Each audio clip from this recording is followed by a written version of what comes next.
Welcome to the Overlady Cooks, because I'm the Overlord, Ben, and this is Lucy, my wife, the Overlady, and we're cooking today.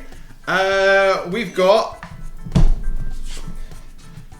You may have heard of chouta. Now, chouta is a Rasharan dish commonly found of... Is it Hidazian? I want to say it's Hidazian. I don't know. They were eating it on the Shattered Plains. Lopin's the one that introduced it. Anyway, so chouta is a food which is described as meat and like a sauce wrapped in bread. And it is served handheld for you to hold and eat. And, you know, and it's like made... a burrito. Like a burrito. Or a kebab. Or a kebab. There you go. And so it's kind of like that. Except for fishier, because it's Rasharan and everything's a crab. So, during the Way of Kings Leatherbound Kickstarter, one of the add-ons that was added to the things, the perks and stuff you could get were these coasters. And this coaster is for the One-Armed Hidazian Chouta stand. And on the back of this... we got a bunch of chouta flavours, including spicy lavis, white spine and gravy, chunk chal, and grilled sky eel. With some sauces like creme white cream, vine bud vinegar, and blackthorn peppercorn, with some Kremlin crisps as an additional side. So we thought, we've just been given a menu, basically. Why don't we make the menu? Why don't we put these together and see what comes out? Yep. Now, obviously... we don't have white spines, chal, and sky eel here in the UK. So we improvised. And we came up with alternatives. So the first one... Good luck. So good luck with this. So firstly, we need to put together some flatbreads for these to go in. So here's a little flatbread recipe.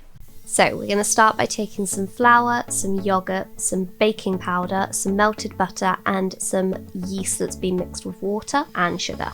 We're going to put the flour into the mixing bowl, followed by the baking powder, the melted butter, the yogurt and the yeasty watery mix. And then we're going to just knead that on a low speed for about 5 to 10 minutes until it starts to form into a ball.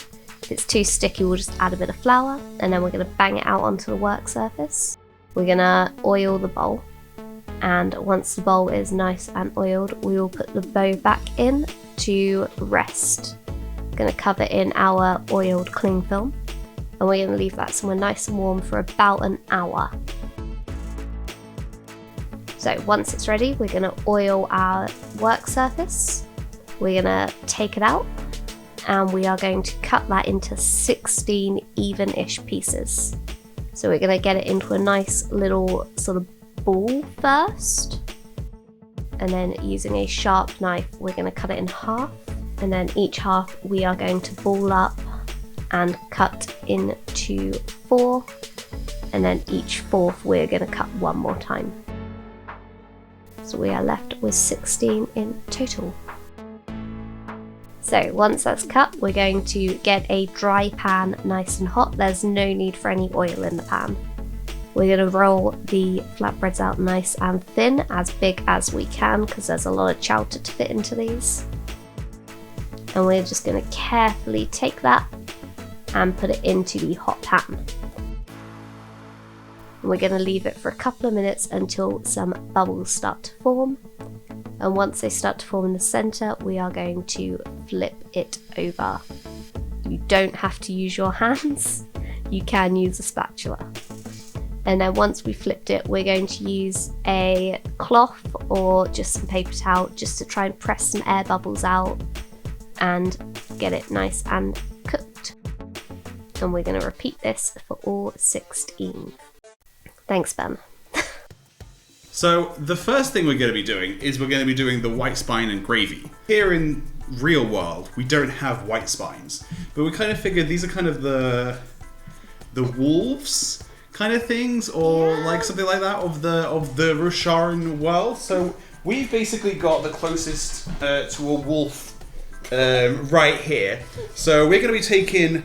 You see this big chunky thigh right here? We're gonna be having a nice bit of white spine with our meal. Definitely. And are we, Daisy? Are we?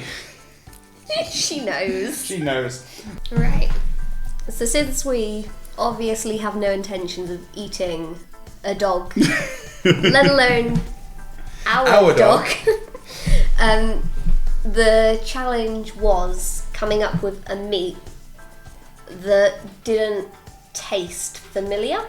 Because obviously all meats have, like, you can taste it and be like, oh yeah, that's beef, that's chicken. Yeah. I wanted it to be slightly unusual in taste. So after quite a few variations and attempts on this dish. There was a few test dishes for this video. Quite a lot of test dishes. What I've settled for this one is like a pre-minced chicken, because that combines like all sorts of different chicken meats. Yes. And it gives it a bit of an unusual taste and a bit of an unusual texture. Yeah. So that's what we've gone for. That's what we've gone for. White spine and gravy for me is the one that looks like the chouta that in the picture. book. It looks like that one. And not only that, but the only mention of eating chouta in the book, this is what I would imagine it looking like. Yeah. So this one is in gravy. Now gravy, traditionally very, very messy. Yes. And so trying to find a way to make a gravy that was solid enough to go into a chouta was fun. Again, we tried a few different types. We tried the sort of traditional American sausage and gravy kind of stuff. Gravy, yeah. Nope. Yeah. Just nope. Plus, it physically pained us to make American-style gravy. That was just unpleasant experience overall. We then sort of had the idea of maybe making like a Japanese gravy. Way too runny. Yes. Tasted delicious, way too runny. Not gonna work. Yeah. So what we ended up doing was making an Americanized version of a British gravy. So essentially, the gravy is beef stock, but it's got a roux base, so it's thick rather than runny. Yeah. It turned out alright. Yeah. I'm not too angry with this one, so enjoy. Let's jump right in. Okay, so for our white spine, we are going to first start off with cutting some green vegetables. You can use any you like, but I'm going to break the broccoli down into nice tiny little florets, as small as I can get it, and I'm going to do the same with the cabbage. Just nice and small and nice and chopped. And then I'm just going to put that to the side until we need it. So we're going to start by boiling some water. So we're going to put a pan of water onto boil.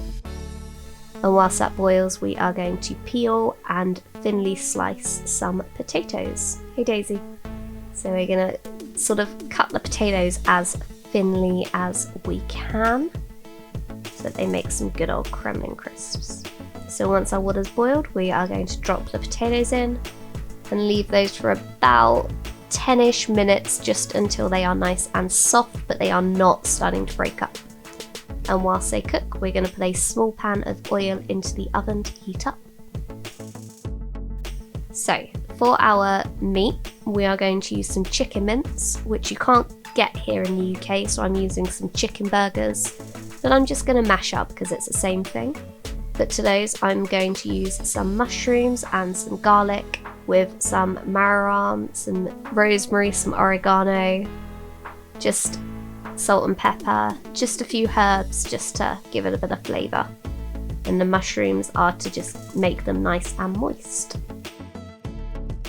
So once that's nicely mixed and combined, we can make some meatballs. So I'm going to oil my hands and then carefully roll those out into tiny little meatballs. And then the mix will just sort of make as many as you have. And there we go. Now the potatoes should be ready, so I'm going to take the oil out of the oven and I'm going to add the drained potatoes. And I'm going to give them a little bit of a shake up just to make sure they are nicely coated with oil, and then return it to the oven, and that's going to cook until they're nice and crispy. Whilst that's cooking, we are going to fry up our chicken meatballs. So we're going to be finishing these off in the oven and in the gravy. So we're just sort of looking to sear them, get a little bit of colour onto the outside for the moment. So we're just going to flip those a few times until they've got a nice colour to them. Hey Daisy. Once they are ready, we're going to put those into the oven and we're just going to give them a little cook just to make sure that they are completely cooked all the way through. So whilst that's going, we're going to make our stock by using a stock cube and a pint of water. And we're just going to mix that up nice and ready to go into our gravy. So for the gravy, we are going to melt some butter in a pan. And then we are going to add an equal amount of flour, or as you're about to see, too much flour, at which point you can just add a little bit more butter just to even it out nicely, because it should not look like this. So we can add some more butter just to try and save it. And what you are looking for is a nice cohesive paste like this. And once it looks like this, you can add your liquid. So I'm going to carefully add a little tiny bit of stock at a time. Once it is nicely incorporated, I can add more stock. And I'm going to keep going until I've got a nice thick gravy. Oh, it looks so appetizing. So once your meatballs have had a few minutes in the oven, you're going to take them out and cover them in foil, just to let them rest. And once you are ready for them, you can add them to your gravy, along with any juices and the vegetables. And then we're going to switch our gravy on, and we are going to let those cook just for a few minutes until it is nice and hot.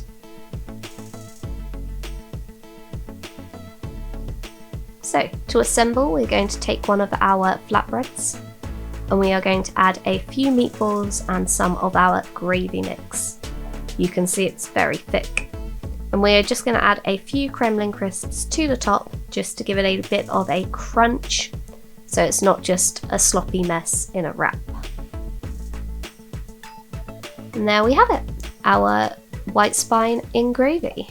So this is white spine in gravy. Yes. This is what I imagine chouta is supposed to be like. Yeah. Before the Lopen puts his spin on. This is like meat with meat sauce. Yes. And it looks awful. But it tastes a lot better than it looks. And yes. I can understand Kaladin turning his nose up at it when he first saw it. Yes. Because I would too. Okay, I'm just gonna... So... let's give this a go, shall we? Yeah. This is what I'm most looking forward to. This is probably the most Britishized dish, considering how this is basically a lot of parts from like a Sunday roast. On accident. Yeah. Right. Oh, man. And it just goes everywhere. Meat, good. Potato, good. Gravy, good. I don't hate it. I feel like I should, but I don't hate it. I was like, I think we're starting strong here, because this is good. As I say, I think if I saw it at a street food market, I would definitely walk away and look down on you for ordering it. But it's actually alright, and I could eat this. Good job there, Lucy. Thank you. I think you did a good job. As I said, like the additions to the meat stop it from tasting too chickeny. Yes, yeah. And it gives it that sort of, I don't know what this is kind of flavour. Which I think which is what you want from your meal. You want a bit of mystery in there, I'm not quite sure what this is. You know, and you're all good. Really crispy potatoes. Really crispy potatoes. Cool. So for the next dish, one thing that we found is that we have 4 flavours and 3 sauces. Since the white spine and gravy already has a gravy, we didn't put a sauce with it. But for the rest of them, we kind of had to assign each one a sauce. So for the chunked chul, we've gone for a blackthorn peppercorn sauce. So Lucy, how have you done this? I didn't. So chunk chulls, they're basically like giant rock crabs. Yes. So crab was the obvious choice for this dish. I don't know if anyone out there has eaten crab with peppercorn sauce. But whoever put these sauces together did not think logistically. There's no logistics. And none of those would have tasted nice with a peppercorn sauce. Yeah. So I've taken a lot of liberties with this dish. I have made a Rosharan peppercorn sauce. Essentially, it's very similar to a tartar sauce because you traditionally would have that with fish. But it's not mayonnaise based because I don't like mayonnaise.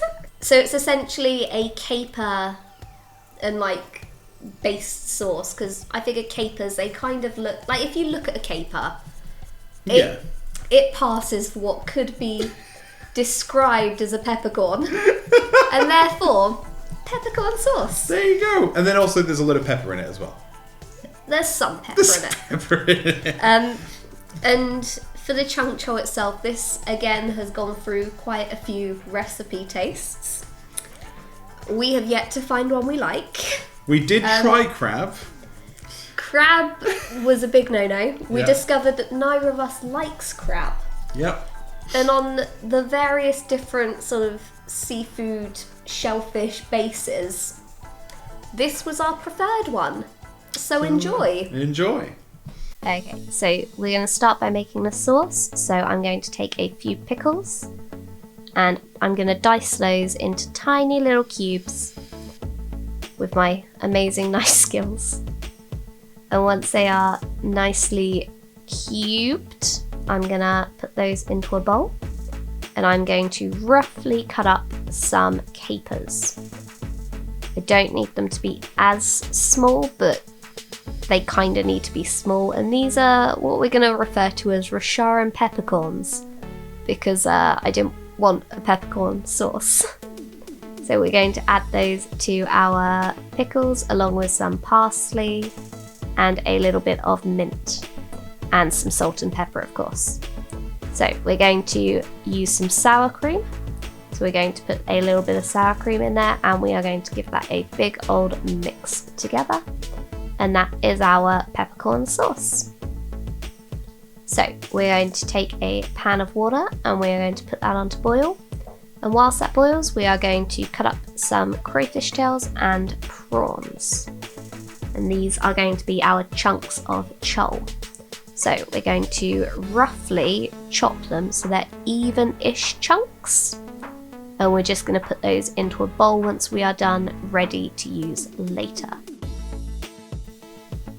So once the water is boiled, we are going to add some samphire, which is kind of like a succulent that grows near the sea, so it's quite salty. And then whilst that's cooking, we are going to prepare our garlic butter. So we're going to start by just peeling a few cloves of garlic ready for when we need them. So the samphire cooks quite quickly, it needs a couple of minutes. And then we are going to melt some butter and add some garlic.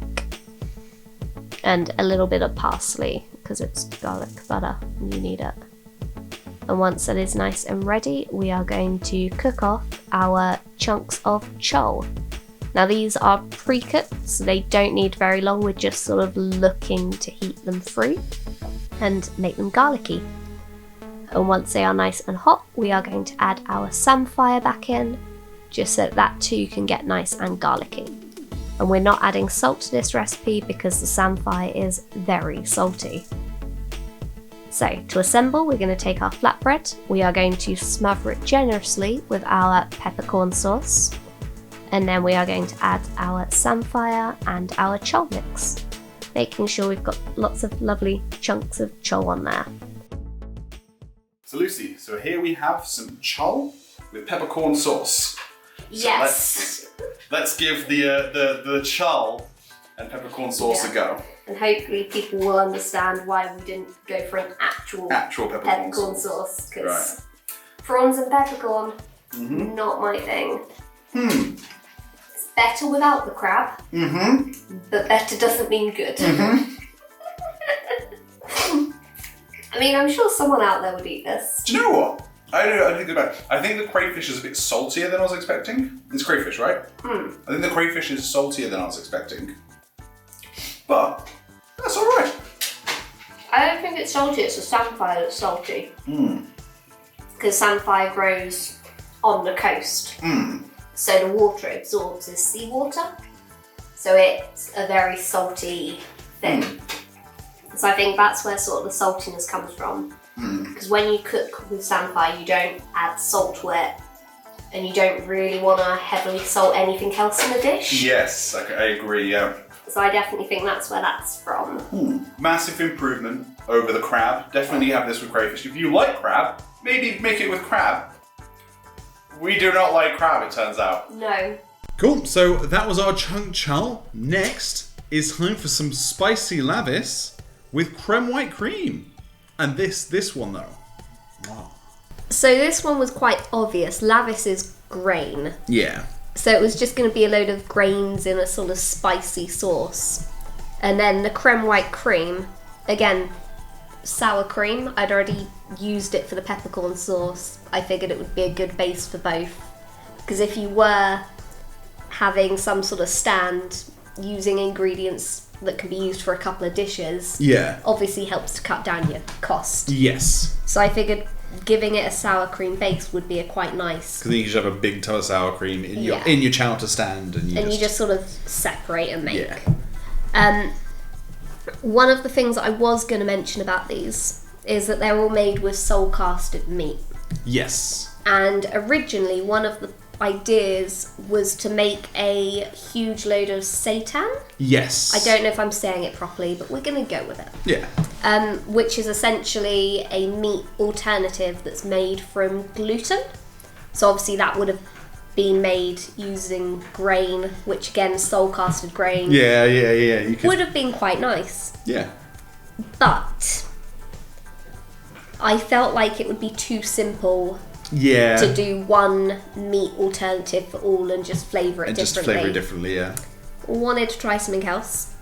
And it says that they are supposed to imitate the meat so that you wouldn't really tell the difference. Yeah. So I figured make it with the actual meat. Should be alright. Yeah. And you know, if you wanted to make it with an alternative, that could work. Yeah. So yeah, spicy lavis. That's just grain. Just grain with spices. Enjoy. So we're starting with our veg preps. We are going to carefully dice a pepper. We're probably going to end up using the whole thing, and we're going to throw that in a bowl with some quartered tomatoes. You want quite a lot of tomatoes for this one. I'd say like roughly a few 100 grams. And then we're going to set those to the side for later and make our spice mix. So for this, we will need some cumin, some paprika, some chili powder, some ground cardamom, and some coriander, and some salt and pepper. And we're just going to give that a little bit of a mix to make our spice mix. So for our mixed grains, we're going to use some mixed grains. And for our white sauce, we are going to take the rest of our sour cream, and we are going to zest the whole of a lime into there and add the juice of half the lime. We're going to roll it first just to make sure that we get as much juice out as we can. And if any seeds come out, make sure you take those out because no one wants to eat those. And then we're just going to give it a little mix. And here is our white sauce. So we're then going to heat some oil in a pan, and to that we are going to add our vegetables from earlier, plus the mushrooms. And we are just going to leave that to cook off for a little while. And once it begins to break down, it should start to make a bit of a sauce. So we're going to add our spice mix to it. And then we're going to decide that it's not spicy enough. So we are going to add some chili paste. And we like spicy stuff, so we're going to add quite a bit of chili paste. And then we are going to give that a big old mix and leave it for about 10 minutes. And you can add some water if needed. And then we're going to add in our mixed grains. And give that a little stir just to make sure that everything is nicely incorporated. And leave it just to cook through for a couple of minutes. And once it's nice and hot, it's ready. So, to our flatbread, we are going to add our white sauce. And then we are going to add a few spoons of our lavish grain mix. So Lucy, what is this? This one is the spicy lavish grain. I'm looking forward to this one. So this is no meat involved with this one. Is there a sauce? No. Yes, this one is with the white cream. Oh, the creme white cream. Yep. Ah. All right, let's give this one a go. And I think this one. Yeah. It's not spicy enough. Oh my god. My eyes are on the bordering on watering. No, this is the one that I remember being my favourite. This one's my favourite. It's fantastic. We're losing half of it. Yeah. This is why you wrap it in foil like it is on the picture. Yeah. But I feel like out of all of the dishes we've done so far, this is the most like something you'd actually get on Rochelle.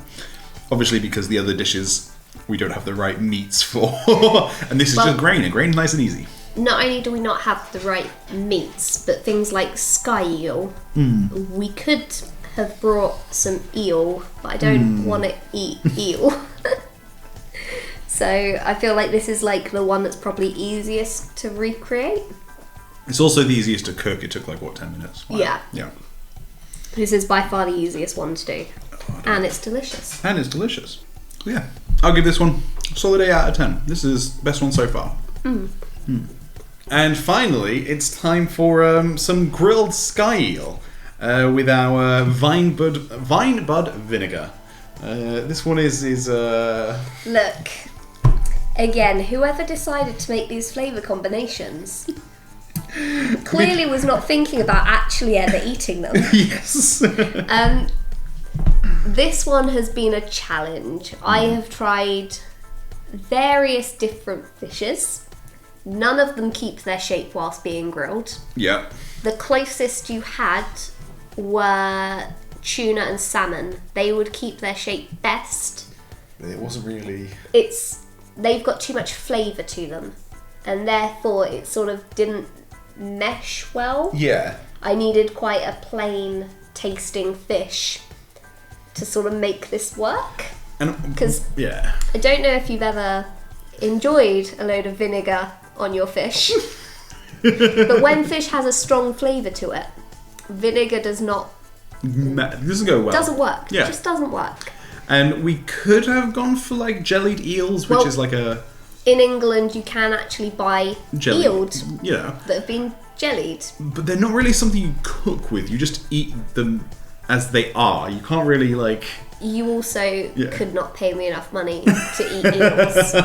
Ever. It will never happen. Yeah. Like, I've seen what they look like. They just do not look appealing. So this is our alternative. Our fried, not grilled sky eel.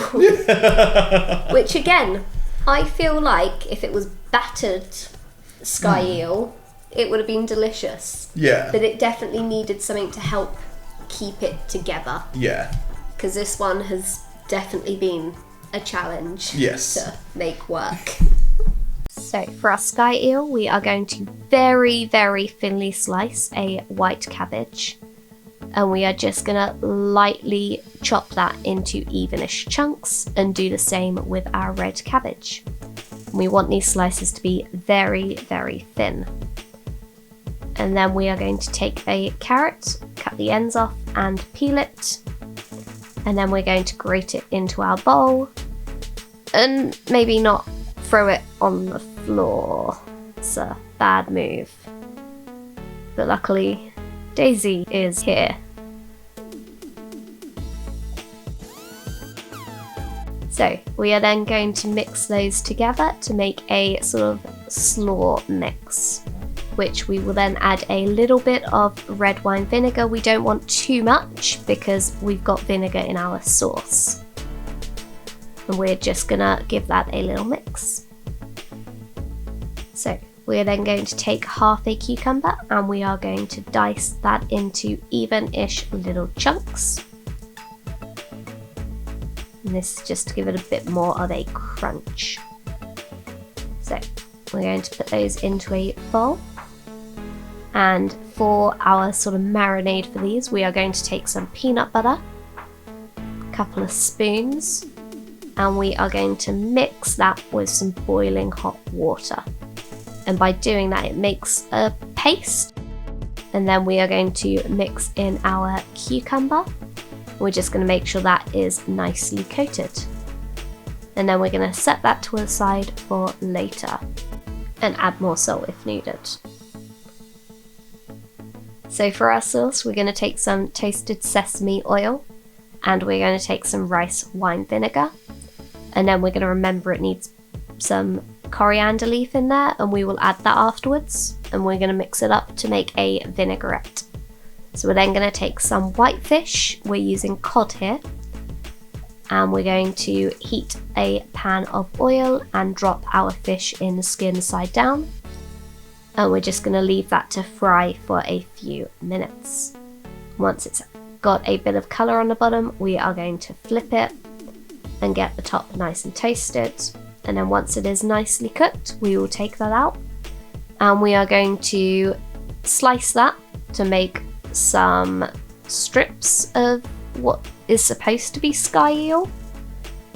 Fish doesn't like to be cut, so it doesn't always come out nicely, so just be warned. And then we're just going to put that back onto the heat. So we will then serve it up on top of the flatbread. We're going to take a couple of those pieces. We are going to add to that our peanut butter cucumber mixture and a nice generous helping of our slaw. And then we are going to drizzle over a little bit of our vinegar mix.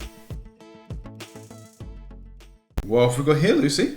So this is the grilled sky eel with a vine bud vinegar. Okay. Yeah. Cool. Just eating. So let's give this a try, shall we? Yeah. Just hope for the best. For the best.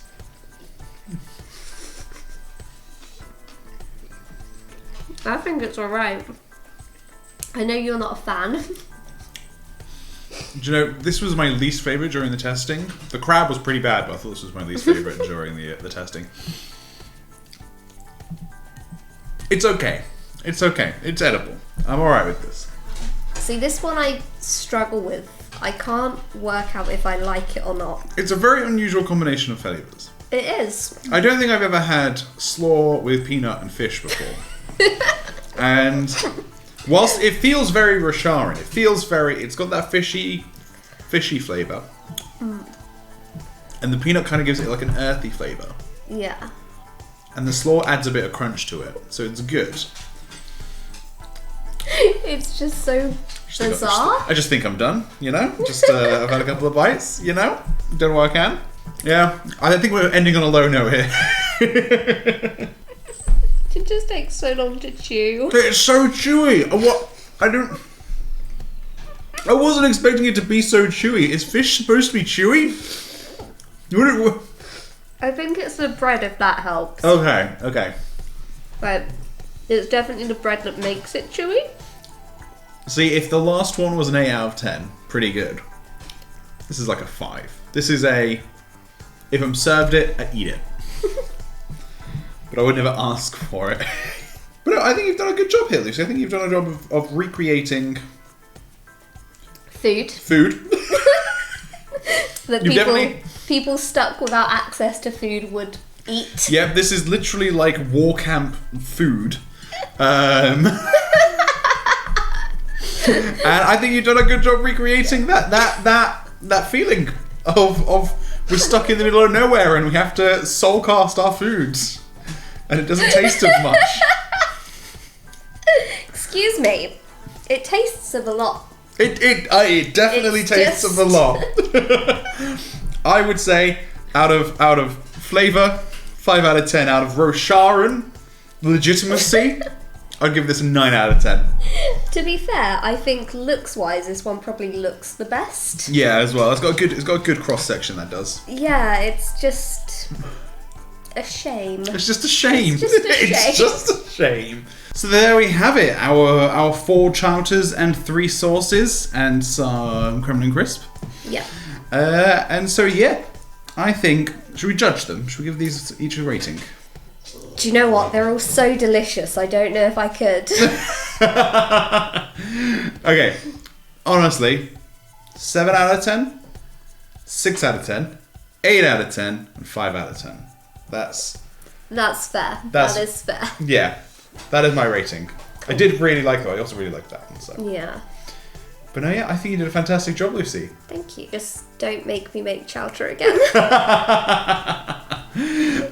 Thank you everyone for watching. You can make these at home and let us know how it goes if you do. If you have some better ideas on how to make these recipes, please also let us know, because they probably will be better ideas, because we aren't chefs. No. So if you think you got a better idea, then more than happy for you guys to suggest those better ideas or try them at home and send us pictures. I was going to say, we're not making this again. We're not going to make these again. Yeah, so if you send us ideas, we'll look at them. Make them.